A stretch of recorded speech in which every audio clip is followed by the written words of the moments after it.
Olá, meu amigo, minha amiga, sejam bem-vindos a mais um Portal do José, num momento muito importante para a história do Brasil, porque mudanças importantes começam a aparecer no horizonte, mudanças essas que alguns meses atrás não estavam no radar. Se o futuro já é incerto para todos nós, para o atual presidente da República, esse futuro está ficando cada vez mais incerto e, no caso dele, cada vez mais preocupante. O certo ou previsível numa democracia como a nossa é que um governante, quando ele é eleito para cumprir um mandato de 4 anos, que ele faça o seu mandato e, se ele não for bem aprovado, disputando eleições, ele não se reelege ou, se for bem avaliado, ele consegue ou consiga ali a sua reeleição. Mas, diante dos fatos que estão acontecendo todos os dias, está arriscado até o presidente não ter os seus direitos políticos em 2022, porque as denúncias de corrupção, os desmandos e, sobretudo, o genocídio que está acontecendo no nosso país são inapagáveis, não dá para esconder. Como é que alguém consegue disputar eleições num país tendo nas suas costas, até quando ele for disputar as eleições, infelizmente teremos mais de 600 mil mortos aqui no nosso país. Como isso pode ser defensável? Como essas mortes poderão ser justificáveis? Quais são os pretextos e quem são as pessoas que estão no seu entorno? Bom, nós vamos avaliar todas essas questões aqui no nosso papo de hoje, mas se você está chegando agora ao nosso portal, eu convido você a se inscrever aqui no nosso espaço. Seja bem-vindo, compartilhe os nossos vídeos se você gostar, dê joinha para a gente chegar a mais pessoas como você e mande seus comentários, porque são sempre lidos e são sempre considerados. E por falar em comentários, hoje eu tenho até uma situação curiosa para compartilhar com vocês. Quando eu vim para a internet, há 2 anos atrás, eu vinha de universidade, de um meio acadêmico, de debates com colegas, com alunos, no meio jornalístico, onde eu trabalhei tantos anos também, com debates, discussões, no meio jurídico, enfim. Nesses ambientes todos, eu nunca fui xingado. Então, quando eu vim para cá, eu fiquei super impactado quando a gente publica um vídeo, como foi o caso de ontem, com o número de pessoas que xingam a gente aqui de tudo quanto é nome, né? O que dá uma balanceada no meio dessa história é que o número de abraços e de mensagens carinhosas que a gente recebe é muito superior. Pois bem, mas dá para a gente tirar um perfil desses comentários todos, porque eu leio todos os comentários do vídeo do dia. E eu percebo que as pessoas que são afinadas com o Bolsonaro ou com o bolsonarismo, em regra são pessoas que escrevem com muita dificuldade, são pessoas que dá para perceber que têm baixa escolaridade, e muitas delas são religiosas e elas agridem de uma forma virulenta.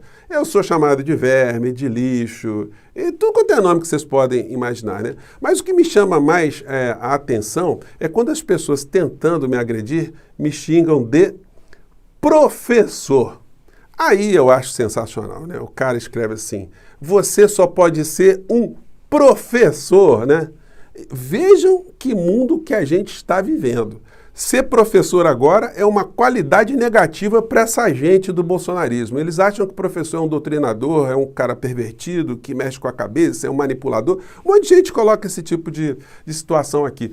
Isso é muito preocupante, porque a gente vê como é que o nível de degradação intelectual atingiu de uma forma muito forte uma parcela muito grande da sociedade. Não que todas as pessoas humildes sejam bolsonaristas, não é isso que eu estou falando aqui. Ontem mesmo, quando eu fui para a manifestação, peguei um Uber e o motorista de Uber era uma pessoa bolsonarista. Olha, teve uma hora ali que ele deve ter pensado em me atirar para fora do carro, porque a gente ficou falando de muitas coisas e ele tinha vários daqueles jargões do Bolsonaro na ponta da língua e falou que a situação do nosso país só está assim porque teve a política do fique em casa, que é bom o cara ficar em casa quando ganha muito dinheiro, porque como ele é trabalhador não tinha jeito, enfim. E eu expliquei para ele que o governo poderia ter conciliado a política do fique em casa dando um auxílio emergencial digno e não dando dinheiro para bancos.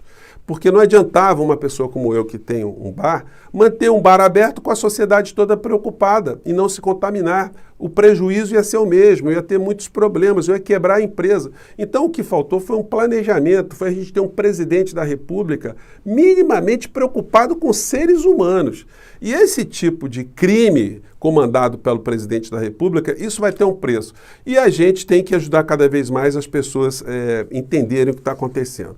Bom, partindo aqui para os assuntos concretos, gente, deu para ver que os jornais estão se manifestando de forma diferente, né? Os jornais não deram tanta cobertura nas manifestações passadas como estão dando aqui, ó. A Folha de São Paulo colocou a manifestação em primeiro plano, o Estado de São Paulo também colocou na capa do jornal, eles colocaram aqui também a manifestação aqui, a fotografia. A gente vê aqui no jornal O Globo também, com destaque as manifestações no Brasil inteiro também, sempre fotos que eles não publicavam antes. E nas partes internas dos jornais, eles deram também grande destaque. Aqui uma página aqui inteira, com fotografias, com as manifestações. Aqui outro jornal, aqui o Globo também deu aqui um destaque grande às manifestações, coisas que um comportamento que eles não adotaram em outras edições. Aqui está a Folha de São Paulo também, que fez um caderno também muito generoso com as manifestações. 2 páginas aqui falando das manifestações. Isso é sinal que eles estão perdendo a timidez em relação a bancarem, né, o que está acontecendo no nosso país, a falarem das manifestações. E o jornal, ele chama atenção para um tema aqui no editorial, que eu vou conversar com vocês aqui também. No editorial eles falam do Arthur Lira. Arthur Lira, delibere, porque o Arthur Lira, gente, ele está cometendo crime de prevaricação na medida que ele não coloca o impeachment para ser discutido no Congresso Nacional.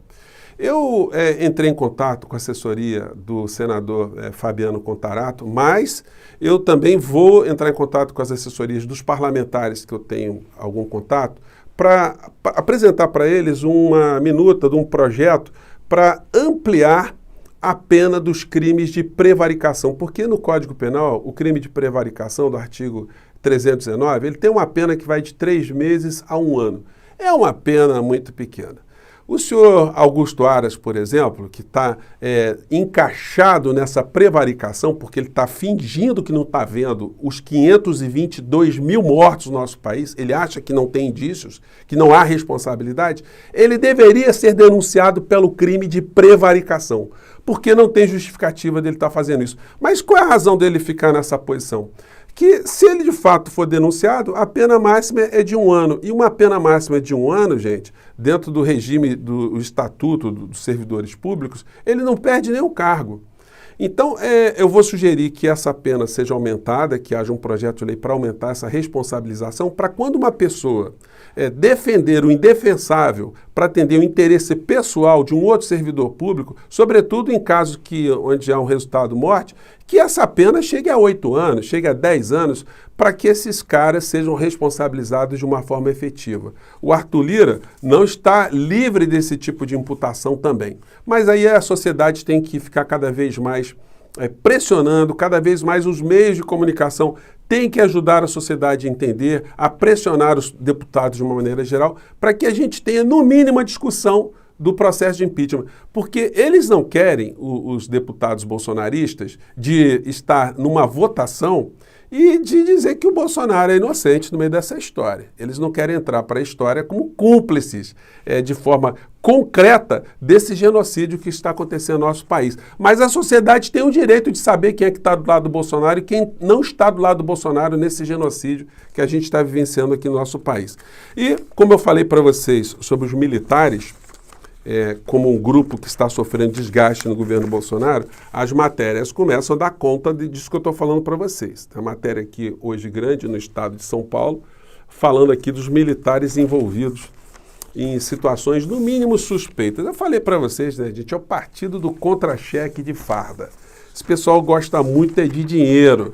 Esse pessoal nunca deu tiro em ninguém. Esse pessoal nunca lutou guerra nenhuma. Mas eles estão agora numa montanha de 522 mil corpos que eles são, de quem eles são sócios nesse genocídio. Então eles vão levar para sua sepultura essas almas todas que vão ficar atormentando certamente a cada uma dessas figuras. Aqui está mais uma matéria também no jornal falando disso, o desgaste na caserna, botando aqui a foto de vários militares.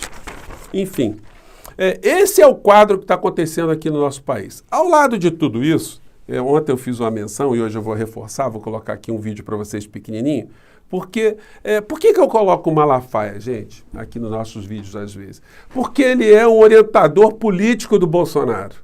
E como orientador político de Bolsonaro, ele agora se acovardou. Ele não está vendo o Ricardo Barros, o líder do Centrão, totalmente envolvido em manobras absolutamente inconfessáveis. Um cara que já foi vice-líder do PT no governo Dilma, vice-líder do PT no governo Lula, vice-líder do Fernando Henrique Cardoso do PSDB no governo FHC, ministro do Temer, só que o Malafaia agora, ele não está entrando mais em política. Entrar em política agora, para gente que defende o Bolsonaro, é complicado. Então ele continua na sua cruzada contra o que eles chamam de ativismo gay. Gente, o ativismo gay, por exemplo, ele quer converter alguém, quer converter um hétero a virar gay, é assim que as coisas funcionam, mas nas cabeças doentias é assim que funciona. Então vamos pegar aqui mais um trecho aqui de uma performance que no mínimo a gente tem que observar para ver quem é que está influenciando o presidente da República e por que é que ele se comporta radicalmente desse jeito aqui. Vamos acompanhar esse trecho aqui, vamos lá. A coisa é tão absurda que querem mudar a língua portuguesa. Gênero neutro porcaria nenhuma. E outra, quem define homofobia? Imprensa? Ativismo gay? Justiça? Quem pode definir se alguém é homofóbico é psiquiatria. Quer dizer que se alguém faz... Então, até para falar em psiquiatria, se a gente olhar o comportamento da criatura que está falando aqui, é um comportamento de alguém muito incomodado, né, com gay, com homossexuais, enfim, com a orientação sexual. É um negócio assim que foge muito do que os ensinamentos religiosos, né, deveriam pregar para a gente, né? Vamos lá. Fala contra a minha crença é evangélico-fóbico? E outra, nós vimos agora times de futebol obrigando jogadores a usar o símbolo do ativismo gay. Gente que é cristã, que é evangélica, obrigado, sem querer, porque se não entra em campo, o contrato é quebrado, a imprensa se cala diante de uma aberração. Gente, é um negócio... Eu me lembro às vezes do Renato Aragão, né? Ele tinha um bordão que ele dizia assim, a audácia da pilombeta.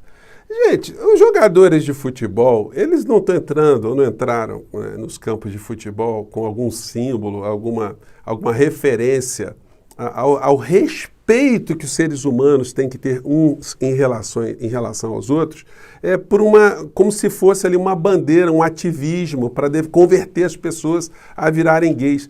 É uma distorção, é um mau caratismo, é uma falácia, é uma bandidagem que essa gente que usa o nome de Deus faz, que é um negócio impressionante. Mas são essas figuras que estão à frente do governo no nosso país. São eles que, no final da história, estão querendo impor essas visões fundamentalistas, antidemocráticas, que desrespeitam o afeto do ser humano, as suas vontades, a sua liberdade individual, com esses discursos absolutamente falaciosos. E para finalizar, vamos falar aqui de novo do crime do dia, né? Ou mais um crime do dia. Gente, eu comentei com vocês que o governo está querendo roubar o Bolsa Família.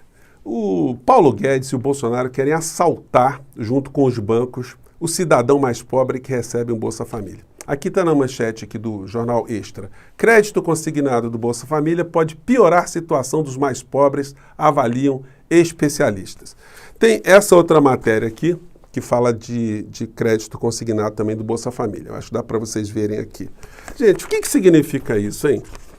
Quem recebe um Bolsa Família pode dispor de uma parte dessa merreca que recebe para pagar banco? Claro que não. O cara já recebe ali no mínimo. Só que o que os bancos querem fazer? O orçamento do Bolsa Família é de 34 bilhões. Eles querem dar uma irrigada nessas pessoas que certamente vão pegar dinheiro, as pessoas vão pegar dinheiro e vão vincular o recebimento dos seus valores do Bolsa Família ao banco. O banco vai poder pegar uma grana, até 30% todo mês do que as pessoas recebem. Gente, claro que vai fazer falta, claro que essas pessoas vão ficar com carências. E o modelo que está sendo desenhado permite até que, se a pessoa for excluída do Bolsa Família, que ela não tenha mais direito ao Bolsa Família por alguma razão, que ela fique com a obrigação de pagar a dívida. Mas como uma pessoa que já está numa situação de miséria vai poder pagar algum tipo de dívida? Se ela não conseguir pagar a dívida, adivinha quem é que paga a dívida para o banco? O povo brasileiro, o governo, que vai garantir com que os bancos recebam essa bolada. Então, é uma picaretagem, é uma desumanidade, é um estelionato, é uma safadeza com S maiúsculo que o governo Bolsonaro, com o Paulo Guedes e os banqueiros querem pegar, querem fazer contra as pessoas mais pobres, como as pessoas mais pobres pudessem ter o direito agora de ter um crédito superior para movimentarem a economia. As pessoas mal estão conseguindo se alimentar. E o governo está querendo abocanhar esses 34 bilhões para colocar isso na mão de banqueiro. Gente, eu vou ficar por aqui, muita gente perguntando também para falar do Renan Calheiros, né? O Renan Calheiros está sendo alvejado aí pela Polícia Federal. Isso aí efetivamente não vai dar em nada, porque a Polícia Federal não pode indiciar um senador. Isso aí compete ao Supremo Tribunal Federal cuidar desse assunto. O Renan Calheiros vai entrar na Justiça. Eu não estou aqui para defender o Renan Calheiros, mas está bem evidente que essa manobra é uma manobra para desgastar o Renan Calheiros e para, de um certo modo, intimidá-lo. Não vai dar certo e o Bolsonaro está comprando uma briga ainda mais cabeluda, porque o Renan sabe das coisas ali dentro do Senado. Vamos aguardar os próximos capítulos e Bolsonaro está ficando muito desgastado. E você, meu amigo bolsonarista, não adianta você xingar não, porque a gente vai continuar aqui jogando luzes sobre alguns temas. E se cuide, você está sendo enganado. Gente, eu fico por aqui. Um grande abraço, até o próximo encontro.